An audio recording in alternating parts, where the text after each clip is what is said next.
Aita for leaving my boyfriend's family dinner. After they forgot about my allergy and mocked me for being overdramatic? For context, I, 26 female, have had a severe nut allergy my entire life. Even trace amounts can send me into anaphylaxis. I carry an EpiPen everywhere. It's not something I ever joke about or exaggerate. I've been hospitalized twice because of cross-contamination in restaurants, so I'm careful. My boyfriend Noah, 28 male, knew all of this from the very beginning. He was sweet about it at first. He would read food labels, ask before we ordered food, and kept peanut butter out of his apartment. It made me feel safe. We've been dating a year and a half, and for the most part, it's been really good. I genuinely thought he was the one. However, Noah's parents, Olivia and Mark, are intense. They're the kind of people who treat dinner like a performance. Every gathering is some kind of test. Who's polite enough, who eats what, and who compliments Olivia's cooking the loudest. I'd met them a few times before, but always briefly. They were polite to my face, though Olivia made a few snide comments like, "Oh, I could never give up peanut butter cups, I'd just risk it," followed by this laugh that sounded half forced, half mocking. I brushed it off. People say dumb things all the time about allergies. But last weekend, Noah invited me to his parents' house for what he called a special family dinner. He said his mom wanted to cook a homemade meal to finally welcome me properly. That phrasing already made me nervous, so I reminded him, "Can you please make sure she knows about my allergy again? Like, double-check the ingredients?" He nodded. Yeah, I told her. She knows. She said she's got it handled." When we arrived, Olivia greeted me with that overly sweet tone people use when they're pretending to be nice. "Oh, there's our special guest, finally the famous peanut-free princess." I laughed weakly, trying not to take the bait. Mark gave me a handshake that lasted a little too long, and Noah's younger sister Emma just stared, her phone halfway to her face like she was debating recording something. We sat down to dinner, and everything looked normal at first. Chicken, rice, salad, and some sort of sauce. Olivia was proud of it. "This is my new recipe," she said. "You'll love it. I made it from scratch." I hesitated. "Does it have peanuts or peanut oil in it?" Her smile faltered for half a second. "Oh no, sweetie, just a little bit of satay sauce in the marinade, but that's cooked out." My stomach dropped. "Wait, satay sauce is peanut-based." She waved her hand like I was being ridiculous. "Oh, come on, you're not going to react to something cooked. The heat kills it." I looked at Noah, waiting for him to step in and back me up. But he just sighed and muttered, "Mom, it's fine. Let's just not make a big deal out of it." I froze. "Not make a big deal out of it?" I said quietly. "Noah, I can't eat that." Olivia rolled her eyes. "This is exactly what I mean. People are so sensitive these days. When I was your age, we just ate what was served." I pushed my chair back, trying to keep my voice calm. "I'm sorry, but I can't eat anything that's touched peanuts. Even a trace amount could—" "Oh, for goodness sake," Olivia interrupted. "Just have a little bite. Don't be dramatic. We don't have anything else ready." I couldn't believe what I was hearing. Noah didn't even look at me. He just kept his eyes on his plate, his shoulders stiff. That's when I realized this wasn't just a misunderstanding. They knew and didn't care. I stood up. "I'm not eating this, I'm sorry, but I can't stay for dinner if my safety isn't being respected." Olivia gave this fake laugh. "Oh, now you're leaving? You're embarrassing yourself, sweetheart." I looked at Noah. "Are you coming with me?" He sighed again, rubbed his forehead, and said, "Mom, maybe you could just make her a separate plate?" Olivia crossed her arms. "I'm not cooking. A second meal because someone's afraid of nuts. That's ridiculous." I walked to the door, shaking, equal parts angry and humiliated. I heard Olivia mutter something about attention seekers as I left. Noah followed me out to the driveway, but didn't say much. Just, "You kind of overreacted." She didn't mean any harm. I stared at him. "You just watched your mom try to feed me peanuts and laughed." He winced but said nothing. I got in my car and drove home. Halfway there, I started crying. Not just because of the dinner, but because I realized something deeper. If the person you love won't defend your safety, what does that say about your future? Noah texted me later that night. "Mom feels awful. She said she didn't know it was. That's serious. Can we talk tomorrow?" That message sat unread for hours before I replied, "You all knew." I didn't hear from him again until the next morning when things somehow got worse. When I woke up the next morning, I had that awful feeling you get after an argument, that mix of sadness, anger, and embarrassment that sits like a brick in your stomach. I hadn't slept much. My phone was on silent, but when I checked it, I had multiple texts from Noah. Can we please talk? Mom didn't mean to upset you. She wants to apologize. You overreacted a bit, but let's just move past it, okay? Every message made me feel smaller. There wasn't a single "I'm sorry" in there, just excuses. Then, the real gut punch was a notification I got from Instagram. Olivia had posted a photo from dinner. It was a close-up of the meal with a caption that said, "When someone's too delicate for real food." My face wasn't in the picture, but everyone who followed her would instantly know she was talking about me. I just sat there staring at it, feeling my hands start to shake. It wasn't just disrespect anymore, it was public humiliation. I screenshotted everything and sent it to Noah. Me. This isn't okay. Noah. I'll talk to her. Me. She's mocking me online. Noah. You're reading too much? Into it. It's just her sense of humor. Then I called him. Noah, I said, my voice cracking. You don't joke about life-threatening allergies. She literally cooked peanuts into the food after I reminded you, and now she's posting about it like it's a game. He sighed. I know it looks bad, but she's old-fashioned. She doesn't understand this stuff. You can't take it so personally. I could have ended up in the hospital. I know. I told her that, and she said she didn't think it was that bad. Just please don't post anything back or make it worse. I'll handle it. But he didn't. Because 2 hours later, his sister Emma uploaded a TikTok. It was a video of the dinner table, clearly filmed secretly. You could see everyone eating and laughing, and at one point, you could hear Olivia say off camera, "Careful. Don't breathe, there might be peanut air in here," the caption said. When your brother brings home someone who needs a medical alert bracelet just to eat dinner. I felt like I'd been punched. I reported the video, but it already had thousands of views before it got taken down. By then, the damage was done. That night, I got another text from Noah. You could have told me before making a big deal online. My mom's getting hate comments. My heart stopped. What do you mean I'm making a big deal online? He sent a screenshot showing that someone from my friend group had commented under Olivia's post calling her out. They wrote, "Wow, mocking someone for a serious allergy? Classy." Olivia had deleted that comment and then texted Noah saying I'd sent people to harass her. He actually believed her. We argued for over an hour. He kept trying to make me admit that it was just a misunderstanding and I was ruining his family dynamic over a few jokes. By the end, I said quietly, "You realize this isn't just about your mom. It's about you choosing to let it happen." He didn't answer. After that, we didn't speak for 3 days. In those 3 days, I thought about everything. The early months when he'd been protective and kind, the way he'd go out of his way to read labels, how he once drove 40 minutes to find a peanut-free cake for my birthday. It felt like that version of him was gone, replaced by someone who just wanted peace no matter what it cost me. Then on the 4th day, he showed up at my apartment unannounced, holding flowers. "I'm sorry," he said. "I told them to take the posts down. They did. It's over. I didn't take the flowers." "It's not over, Noah. You watched them humiliate me and didn't say a word." He looked exhausted. "I didn't want to make things worse." "You already did." He put the flowers down on the counter anyway. "Can we please just move forward? Mom's birthday dinner is next weekend and she invited you. She wants to apologize in person." I almost laughed. "Do you honestly think I'm going to another meal in that house?" "She said she'll make something safe this time," he insisted. "She feels bad. She's planning this big spread. She wants to make it right." I stared at him, trying to read his expression. He genuinely believed it. He really thought his mom was going to make it right. Part of me wanted to refuse outright, to never see any of them again. But another part of me wanted closure. I wanted to look Olivia in the eye and see if she was capable of even an ounce of genuine remorse. So I agreed. "Fine," I said. "But I'm bringing my own food.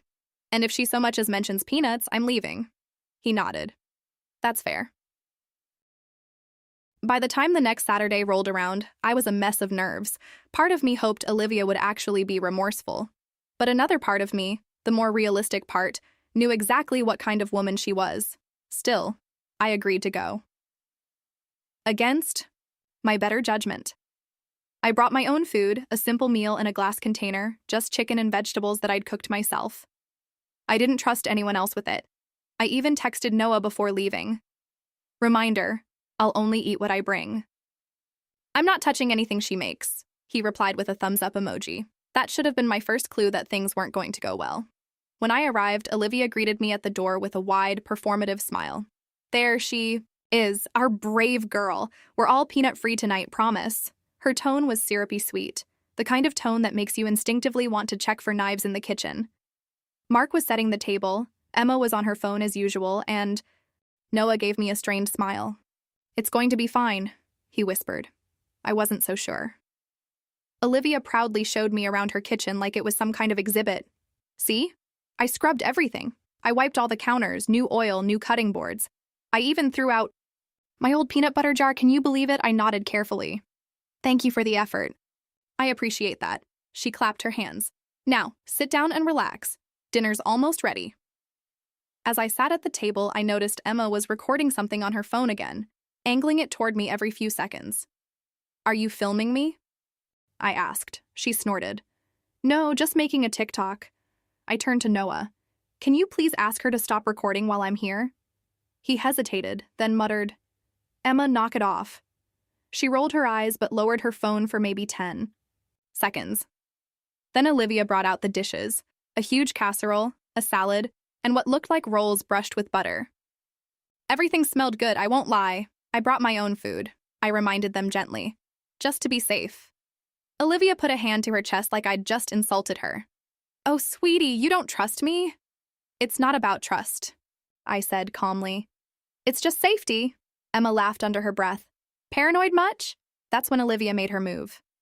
Well, we did make something special for you, she said, her voice rising just loud enough for everyone to hear. No peanuts, I promise. It's a creamy sauce made from cashews, totally safe. I froze. Cashews are tree nuts, Olivia. Hurry. Blinked, feigning innocence. Oh, really? I thought it was just peanuts you were afraid of. I stared at her. Do you even understand what an allergy is? She crossed her arms. I understand perfectly. I think this has all been blown way out of proportion. That's when Mark chimed in. You know, when I was a kid, we didn't have all these allergies. People just ate what they were given and didn't complain. I took a deep breath, trying not to explode. People also didn't survive a lot of things back then, Mark. The room went silent for a second, just long enough for Emma to start laughing again. Wow, she's feisty tonight. Noah rubbed his forehead. Can everyone just... But I didn't let him finish. No, Noah, I'm done sitting here while your family treats this like a joke. Olivia's fake smile dropped. Excuse me? You said you wanted to apologize, I continued. Instead, you tried to serve me something else that could send me to the hospital. Oh, stop being dramatic, she snapped. I went out of my way to cook for you, and this is how you repay.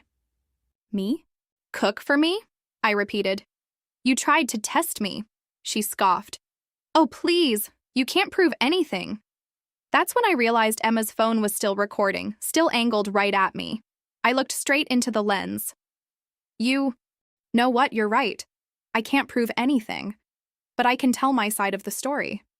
Emma quickly lowered her phone, muttering something about it being a joke. Noah finally spoke up. Mom, this isn't okay. She's not overreacting. Olivia looked at him like he'd betrayed her. Noah, don't tell me you're taking her side on this. I'm your mother. He hesitated, but didn't say anything else. I stood up. You don't ever have to worry about me coming back here. I'm done. I don't even remember walking out of the house. I just remember slamming the door hard enough that the picture frames rattled. In the car, I finally let myself cry. The ugly, heaving kind where you realize you've been holding it in for way too long. I blocked Olivia and Emma on every platform. Then, for the first time, I posted my own story. Not a rant. Just the truth. I wrote a short Reddit post on r/trueoffmychest titled, My boyfriend's mom keeps trying to test my peanut allergy. I explained everything. Every dinner, every mocking comment, every time Noah stood by and said nothing. I didn't name them or include identifying details. I just wanted to get it out. The post blew up overnight. Thousands of people commented, most of them horrified. A few shared their own stories about family members who didn't take allergies seriously. It was comforting, in a weird way, to know I wasn't alone. But what I didn't expect was for someone local to recognize them. A day later, I got a private message from a user who said, "I think I know exactly who this family is. Check Olivia's Facebook." When I looked, my jaw dropped. Olivia had made another post, a long one this time, clearly trying to control the narrative. It started with, "So apparently, I'm being dragged online for making a home-cooked meal." Some people love playing the victim. Maybe if they'd eaten what was offered, they wouldn't need attention from strangers on the internet. The comments were full of her friends agreeing, calling me sensitive and entitled. That's when I decided I was done being polite. I wasn't planning revenge out of anger. I was planning it out of principle. After Olivia's Facebook post, something in me shifted. I wasn't just hurt anymore, I was furious. For the first time in weeks, I stopped crying and started thinking. So I made a plan. First, I took screenshots of everything. Olivia's Facebook posts, Emma's TikToks, which I had saved before they were deleted, the Instagram caption, even Noah's texts defending them. I organized them into a neat little folder called Proof. Then, I went back to my Reddit post and added an update. So a lot of people asked if my boyfriend ever defended me. Short answer, not really. His mom even made public posts mocking my allergy and cooked with cashews after being told multiple times not to. I'm sharing this not to get pity, but because people need to understand that disregarding allergies isn't funny. It's dangerous, and if anyone out there has family who acts like this, please take it seriously. That update blew up even more than the original. It hit the front page of Reddit and got cross-posted to r/allergies. Thousands of people weighed in. Nurses, parents of allergic kids, even chefs commented things like, "This is medical neglect. You're not overreacting, you're lucky to be alive. If your boyfriend won't protect you, protect yourself." And the part that really made me pause was when someone commented, "Post screenshots. Protect others from people like them." I didn't post names, I didn't have to. But the story spread fast enough that someone local recognized the details again. Within 2 days, Olivia's business page for her home catering company started getting flooded with bad reviews. I didn't leave a review myself. I didn't tell anyone to. But the internet works fast and people talk. Her most recent menu had satay chicken listed as one of the fan favorites. People started asking questions in the comments. Do you warn clients about allergens? Do you actually think peanut allergies are fake? Wouldn't trust someone who mocks medical issues. It was like watching dominoes fall. Noah called me that night, his voice shaking. "What did you do?" "I told the truth," I said simply. "You ruined her business." "I didn't ruin anything. She did that herself when she decided other people's health was a joke." He went quiet for a moment. "She's getting threats. People are calling her names." "I don't condone that," I said. "But maybe she'll finally understand that actions have consequences." He sighed heavily. "You're vindictive." That stung because I wasn't trying to be. I just wanted him to see the pattern. "Noah, your mom publicly humiliated me multiple times. She tried to serve me something that could have killed me. And you stood there. You didn't stop her." "So no, I'm not vindictive, I'm done." He didn't respond. A few days later, Olivia posted another Facebook update. This time it was more desperate. Apparently you can't make a joke anymore without being canceled. I've always loved cooking for others, but I'm taking a break from my catering business due to harassment. Hope everyone's happy. The comments were divided. Half her friends consoled her, calling her a victim of cancel culture. The other half, mostly strangers, weren't buying it. I didn't comment, but I read every word. And when I reached the last line, "Hope everyone's happy," I realized I wasn't happy, not yet. A few days later, Emma posted a story on Instagram. It was a selfie captioned, "Family dinner, no drama this time." And there, in the background, I spotted something familiar, the bright orange jar of peanut satay sauce sitting on the counter. I couldn't believe it. Even after all the backlash after losing business after the public posts, they still hadn't learned. So, I took a deep breath and sent one last text to Noah. "You need to know this before someone else gets hurt. Your mom's still cooking with peanuts for clients. You might not care about me, but someone else could end up in the ER." He read it but didn't reply. 2 days later, I got a message request on Instagram from one of Olivia's former clients. "Hey, are you the girl from the allergy post? I ordered from Olivia's table last week and ended up in the hospital after eating her chicken skewers. I didn't know they had peanut sauce. I felt my stomach drop. This wasn't karma anymore. This was real. Olivia hadn't just disregarded my allergy. She was disregarding everyone's. I encouraged the woman to report it to the health department. She did. And within a week, the company was under investigation for improper allergen labeling and food safety violations. The health inspector visited her kitchen, found several unlabeled containers of peanut oil, and temporarily shut down her business. It wasn't my doing. It was just the truth catching up to her. That night, I got one last message from Noah. "Mom's business got suspended. She's blaming you." "Then she can blame me all she wants," I replied, because if she'd listened, none of this would have happened. He didn't respond again. And just like that, we were over. It was strangely peaceful. It had been about 3 weeks since Olivia's business got shut down. The health department confirmed multiple food safety violations, and her catering license was temporarily suspended pending review. Then the messages started again. At first, they were anonymous Instagram DMs. "You ruined a good woman's life. Hope your allergy keeps you from ever eating out again. Should have minded your business." I ignored them until one account sent a screenshot of me leaving my apartment. My heart dropped. The caption said, "Guess who's still obsessed with being a victim?" That's when I knew Olivia wasn't done. It wasn't hard to connect the dots. The accounts were all new, no followers, but the writing style matched hers. One of them even used an old picture of Emma's dog as the profile photo. So I did what any rational person would do. I screenshotted everything. I didn't want to escalate things, but when someone starts sending pictures of your home, that's not harmless anymore. A few days later, I ran into Noah at the grocery store. He looked terrible. Dark circles, pale face, messy hair. "Hey," he said, his voice quiet. "Can we talk for a second?" I hesitated but nodded. He followed me outside. "Look, I didn't know about the fake accounts, I swear, but Mom's not doing well. She says everyone's against her." "She's being held accountable," I said. "That's not the same as being attacked." He rubbed the back of his neck. "She's obsessed with proving you lied. She's been talking about taking you to court for defamation." I blinked. "Defamation? For telling the truth?" He shrugged helplessly. "I know, but she's angry. She keeps saying you set her up." I couldn't help but laugh, though it came out bitter. "I didn't set her up, I just stopped covering for her." He looked down. "I know, but she won't let it go." I felt a pang of something. Pity, maybe. "Noah, you need to understand something. Your mom doesn't want justice. She wants control. She lost her power when people stopped laughing at her jokes. That's what this is about." He nodded slowly, but didn't look me in the eye. "I think she's embarrassed. She always has. To win. Even if it means hurting people," I said. He didn't disagree.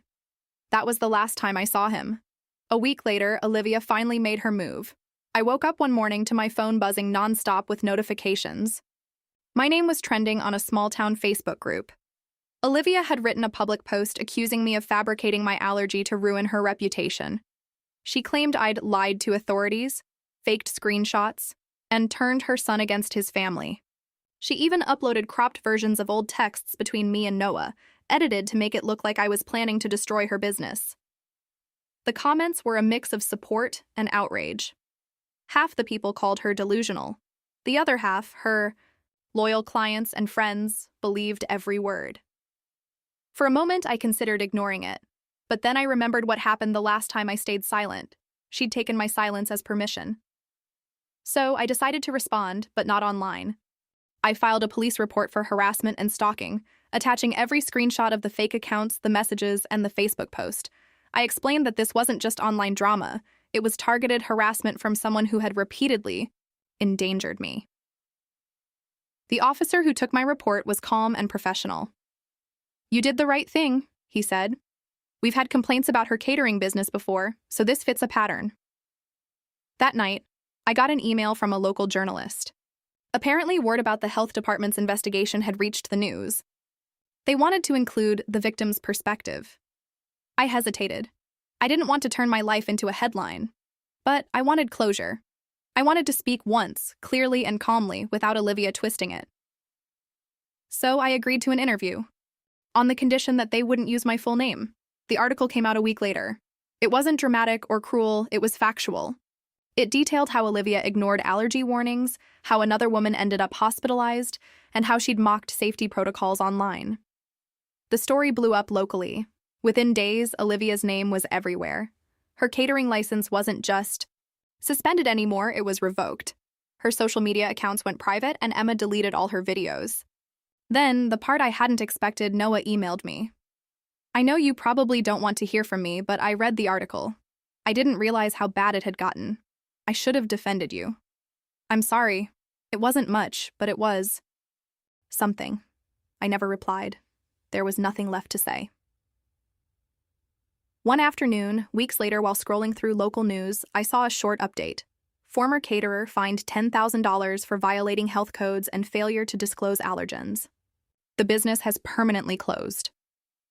I stared at the screen for a long time. Not because I was happy, but because it finally felt done. And for the first time in a long while, I felt calm. The final update to this story just happened. It's been about 8 months since everything went down, and honestly, it feels like a lifetime ago. After Olivia's catering license was revoked and she was fined, the online harassment stopped completely. Her old business page disappeared. I never heard from her or Noah again. And I'm okay with that. I started seeing a therapist right after the harassment ended. I told her about the anxiety, the guilt, the constant second-guessing and wondering if I'd overreacted by reporting her. She looked at me and said something I'll never forget. You didn't ruin her life. You stopped her from ruining yours. And that's exactly it. I didn't destroy Olivia's business. She did that herself by refusing to care about basic human safety. All I did was stop making excuses for her. As for Noah, I'll admit I thought about him a lot at first. I kept wondering if he ever realized how deep his mom's manipulation went. I used to think he was just spineless, but now I think he was scared. It's easy to mistake fear for loyalty when you've been conditioned to obey someone your whole life. I hope he's doing better now. I really do. I did hear from a mutual friend that Olivia moved out of town. Apparently, she tried to start another catering company under a different name, but word got around quickly. The health department keeps a record of violations, and her name isn't one people forget easily. So that was that. Here's the weirdest part, and maybe the most satisfying. About a month ago, I was at a small farmer's market downtown. There was a booth selling baked goods with allergy-friendly labels all neatly printed and color-coded. The woman behind the counter smiled and said, "Everything here is peanut, tree nut, and dairy-free." When I looked closer, I realized the vendor permit was listed under Emma K. Yep, that Emma. We locked eyes for a second. She froze, clearly recognizing me. I wasn't sure what to do, so I just smiled and said, "The labeling looks great." Her eyes softened, and she nodded. "Learned the hard way," she said quietly. I bought a cookie, paid, and left. I didn't need to say anything else because that was closure enough. Sometimes the best revenge isn't watching someone fail, it's seeing them finally learn. I've started dating again. I don't tell my story on the first date, but I do mention my allergy early. If someone even flinches at it, that's my cue to leave. I've learned that someone who dismisses your safety doesn't deserve your company. I'm not angry anymore. Just grateful I got out of that relationship. Grateful the truth came out. And grateful that sometimes life really does balance the scales. To anyone reading this who's ever been dismissed, mocked, or ignored for something serious, please don't let people minimize your reality. Whether it's an allergy, an illness, or your boundaries, they are real and they matter. And to Olivia, wherever she is now, I hope she finally understands that.